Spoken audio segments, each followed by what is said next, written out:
Bonjour à toutes et à tous. Après une escapade à Chantilly, la semaine dernière, on est de retour à Longchamp pour ce nouveau numéro de 100% Paris Turf.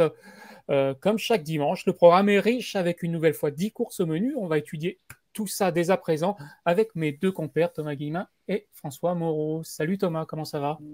Oh, bonjour, bonjour à tous. François, salut. Bonjour Thomas, bonjour Fabrice, on est prêt pour cette belle réunion de Longchamp. Ouais, prêt à en découdre. Eh ben, François, tu vas Exactement. commencer d'ailleurs, puisqu'on va commencer immédiatement et assez paisiblement avec le prix Ridgeway. Une épreuve qui n'a pas vraiment fait le plein. Ils sont que 5 dans cette liste pour Poulain de 3 ans, dont un Mavi, deuxième de Luc de Veiga en dernier lieu dans une classe 2, ce qui a sans doute incité son entourage à le supplémenter. François, as-tu retenu ce pensionnaire d'André Fabre? Ouais, j'ai retenu même les deux pensionnaires d'André Fab, D'accord. Amavi et Casa Pueblo. Ils vont faire un ou deux ou un. J'ai préféré Amavi parce que j'aime bien ce cheval. Casa Pueblo, je l'aimais bien, mais je l'aime moins. Mais en tout cas, il a prouvé sa valeur au niveau groupe, donc au niveau listed, ça devrait aller. Le reste, je vais même pas trop regarder. Voilà, 5 et 3. Bon, ok. Thomas, les pensionnaires d'André Fabre aussi? Oui, mais moi dans l'autre sens, j'ai mis 3 et 5, voilà. Casa Pueblo, je pense qu'André Favre a envie de lui faire gagner une course Black Type. Là, il trouve une bonne occasion. C'est un peu le cheval de classe du lot. À ma vie, il y a encore des choses à prouver, mais bon, avant le coup, ça ne devrait pas sortir de ces deux-là. C'est noté. Eh ben, on passe à la deuxième. Le prix Mélissande, il s'agit d'une liste pour pouliche de 3 ans sur 2000 mètres. La famille Lerner qui a brillé dimanche dernier avec Luc de Vega dans le Jockey Club peut-elle encore se distinguer avec Almara, deuxième du prix de Saint-Alary, Thomas? Je l'ai retenu, mais je l'ai mis en second choix. En priorité, j'ai retenu Some Sky, le numéro un. Voilà, elle vient de finir troisième du prix de la Seine, juste derrière Aventure et Galaréal. Aventure a depuis recouru et a gagné le prix de Royaumont en toute décontraction. Elle va sur le Diane, tout comme Galaréal qui ira sur le Diane, donc c'est une ligne en béton. Puis j'ai retenu, oui, en second choix, Almara. Elle n'est pas passée loin la dernière fois de gagner le Saint-Alary, où elle est battue par Birt, qui sera au départ aussi du Diane. Donc voilà, là encore, base logique. François, tu es sur Ouais, la même ligne? pas du tout. Non, non, non. Moi, Ah, j'ai tenté Rose Gépure. Une pensionnaire d'Henri François Devin, un pur produit de l'élevage Devin. Elle a pas été battue l'avant-dernière fois, elle est battue que par deux mâles, Retouche et Will Scarlett, deux chevaux à mon avis de qualité. À la fois, c'était un petit handicap, elle l'a remporté assez facilement. Elle était engagée dans le prix Diane. Je me dis que cette épreuve étant ouverte et que aimant pas la ligne du prix Saint-Alary, je me dis que c'est plutôt une bonne chance dans cette course. Et après, je ferai confiance à Arundel, la pensionnaire d'André Fabre, qui, je pense, a été rebutée par le terrain souple la dernière fois dans le prix de Royaumont. C'est pour ça qu'elle n'a pas couru. Et donc, voilà, j'avais bien aimé ses débuts. 4 et 5. Mais ok, c'est très ouvert. effectivement, vous avez 4 chevaux différents. Le prix des pavillons de Bercy, c'est la troisième course, une classe 2 pour chevaudage sur 1600 mètres. François, à qui faut-il faire confiance dans cette course? Ouais, bah, j'ai pas compris grand-chose non plus dans cette course. Ah, J'ai fait confiance. Ouais, ouais, ouais, ouais. Il faut bien, hein. Non, mais j'ai confiance au un Harper. Euh, Il a couru pas trop mal la dernière fois. À mon avis, c'est les chevaux qui sont à peu près en valeur.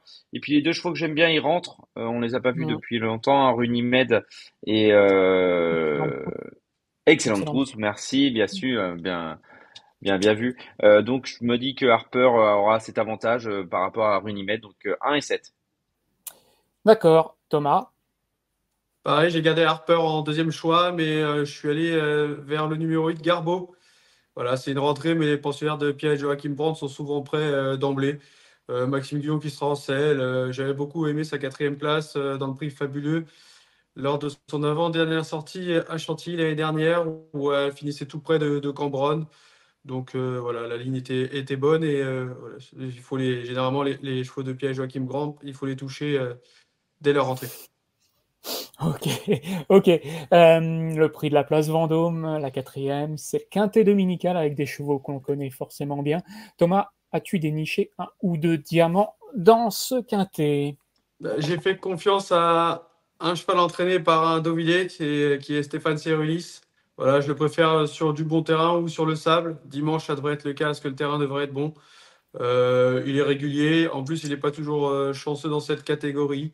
Mais il va finir par trouver son jour parce que s'il a un bon parcours, il va à coup sûr en gagner un. Et j'ai retenu après le numéro 8, Morphe One. Voilà, je pense que ça sera un peu le cheval de toute la France. Il a fini en trouble la dernière fois dans le quartier de Marseille. Il devra encore bien courir. Bon numéro de corde, Michael Barzalona. Et je précise que voilà, souvent dans les 4 ans, face aux aînés dans les handicaps, ça marche à tous les coups. Ça a marché la dernière fois, mais ça marchera Ah, pas à tous les coups, Thomas.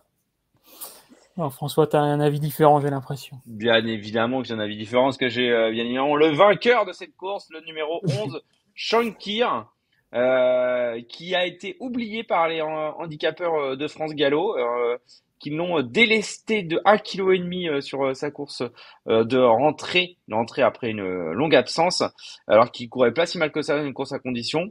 Il a terminé 6e d'un quintet en 40 de valeur. L'an dernier, il y a 2 ans, il avait remporté un quintet plus en 38. Il se retrouve en 37,5. Michael Delzang, Gérald Mossé, des habitués des handicaps. J'aime beaucoup le numéro 11, Shankir. Et après la base de la course, c'est le 8, Fewan, comme l'a dit Thomas. 11 et 8. C'est parfait. Allez, on descend le toboggan pour le prix Paul de Moussac, la 5e course. 10 concurrents de 3 ans dans ce groupe 3 sur 1400 mètres, dont l'invaincu Lazat, qui doit certainement faire figurer dans ton pronostic, François. Non, non, je rigole, Lazat. Ouais, non. 4 victoires, on peut rien lui reprocher. Alors, il a pas gagné, c'était pas des très grands lots, hein. Le Jebel, c'était pas le Jebel de l'année, mais il s'imposait à chaque fois avec 2, 3, jusqu'à 6 longueurs. Donc, ouais, je pense que voilà, c'est le cheval de la course. Et après, Sagir, André Fabre l'a raccourci la dernière fois pour aller gagner le Prix sur 1100 mètres. Là, il remet sur 1400 mètres. C'est un bon cheval, hein. Donc, je mettrai à ces deux. Thomas, la même chose. Ah, pareil, As-2 de As, voilà, chacun a fait ce qu'il veut. Moi, personnellement, il a fallu faire un choix, j'ai mis Lazat, mais j'aurais très bien pu mettre Sagir, j'ai aucune préférence entre les deux. C'est les deux chevaux de la course, voilà. Parfait. Allez, la 6e, le prix Volterra, une liste pour pouliche de 3 ans, qui a réuni 10 participantes. On vient un peu de tous les horizons, j'ai l'impression, entre ceux qui descendent de catégorie et les autres qui se sont distingués dans les classes 2, les maiden et les quintets. Thomas, quel est ton choix? Bah, effectivement, cette course, c'est un vrai casse-tête. Enfin, à pronostiquer, on sait presque un handicap. Bon, timidement, je vais aller vers Obsess, le numéro 9. Voilà, c'est une pouliche qui est compliquée, mais qui est talentueuse. Elle va découvrir Christiane Desmureaux en compétition. Elle reste sur un succès acquis de bout en bout sur ce parcours dans un Méden. Voilà, elle peut progresser et puis prendre une place. Et je compte aussi sur le numéro 4, Rochelle. Voilà, ça vient de se balader pour sa rentrée sur la PSL de Kempton en Angleterre. Voilà, Kevin Philippe, par 2 fois son entraîneur, fait le déplacement d'Angleterre avec sûrement des ambitions. Elle devrait bien faire. François? Ouais, j'ai mis Rochelle. J'ai mis Rochelle parce que j'ai regardé sa dernière course à Kempton. Ça posait vraiment très très facilement, hein, sur 1400 mètres PSF avec James Doyle. Son entraîneur l'avait engagé dans les 1000 guinées allemands à Düsseldorf. Peut-être que la piste était trop souple ce jour-là, c'est pour ça qu'il l'a déclaré non partante. Et vu que le lot des Françaises me plaisait pas plus que ça, c'est pour ça que j'ai été vers Rochelle. Et après j'ai mis Minouchka.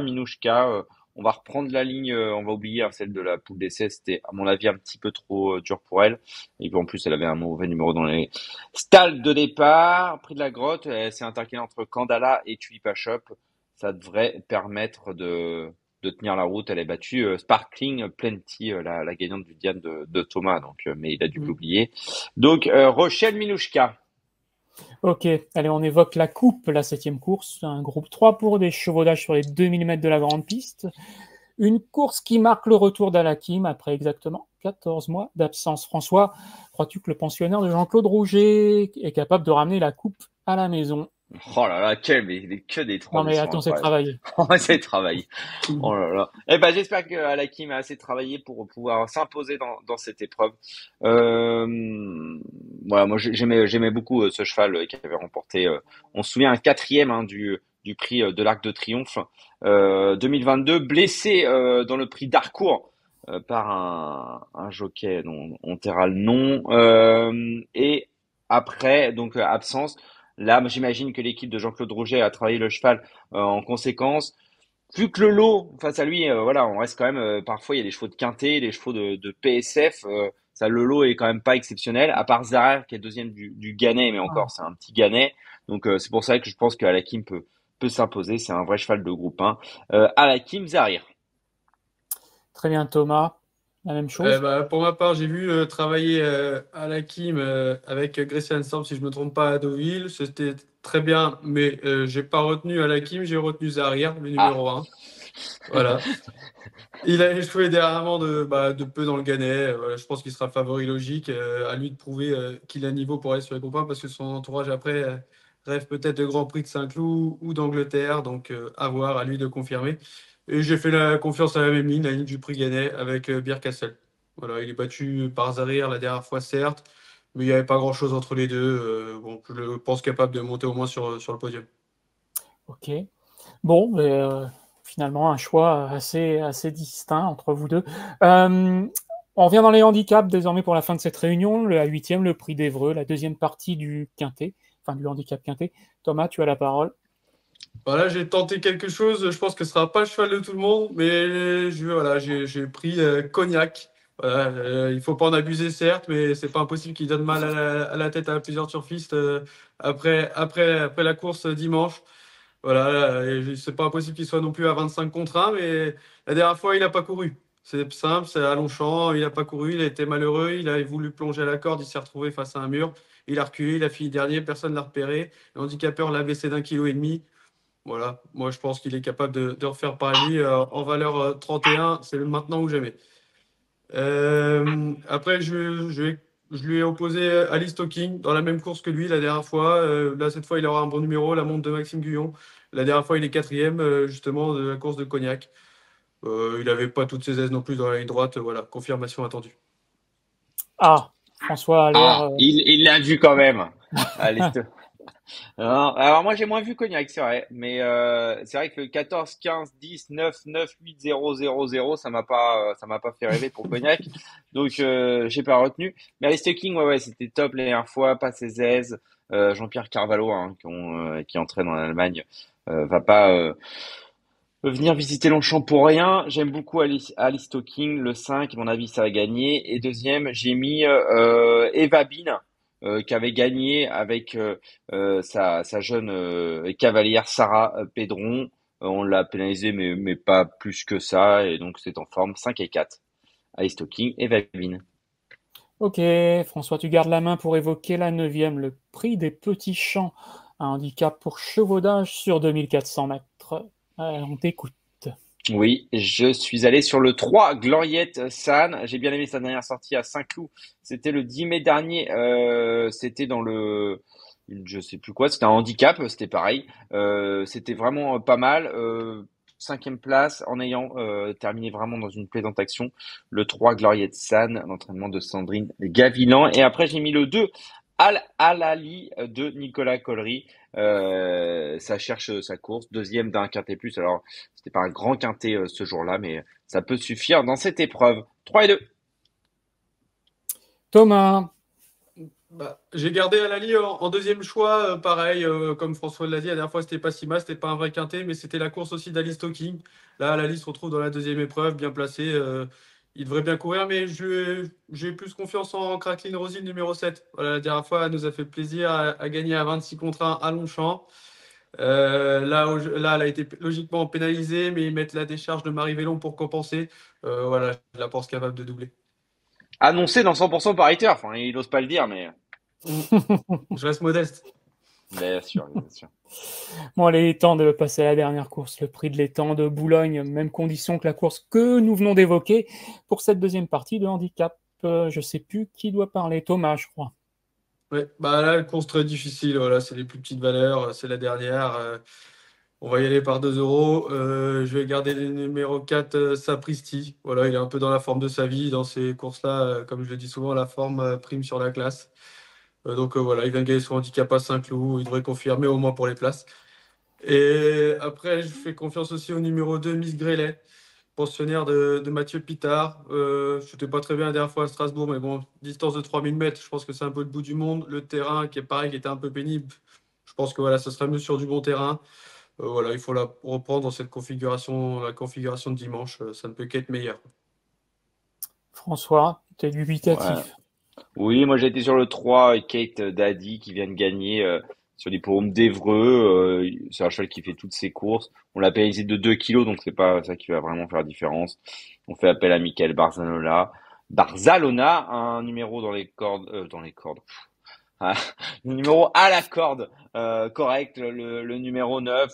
Voilà, c'est vraiment, comme l'a dit Thomas, il y a des petites valeurs, donc on va y aller tranquillement. Et puis le 4, Sapristi, c'est un peu la base de la course, s'il en faut une. Voilà, 3 et 4. Très bien. Eh ben, on a fait le tour. C'est l'heure du coup sûr, le moment de détacher 2 chevaux. Thomas... Non, François, pardon. François, je crois que c'était toi qui viens de parler en dernier. Oui, moi je vais sur La Rochelle, le 604. J'ai vraiment bien aimé sa course à Kempton. On n'y était pas, mais on l'a vu. Oui, par vidéo interposée. Et Thomas, Le du coup, 201, Some Sky. Voilà, comme j'ai dit tout à l'heure, troisième du prix de la Seine derrière Aventure, Gala Real. Je pense que voilà, on va passer à la caisse sans problème. ah ben, on accepte l'augure, effectivement. Bon, allez, merci à vous deux, c'est la fin de cette émission. On retourne à Chantilly la semaine prochaine pour un des moments forts de la saison, le prix de Diane. Voilà, on se retrouve donc dès... On a les gagnantes. prochain. Oui, et ben, tu le gardes. Sparking Plenty. Sparking Plenty, Gala vous Real. pouvez, c'est nature. Ok, on débattra de tout ça la semaine prochaine. Passez un bon week-end et une bonne semaine, et donc à vendredi prochain. Ciao. Ciao tout le monde. Ciao.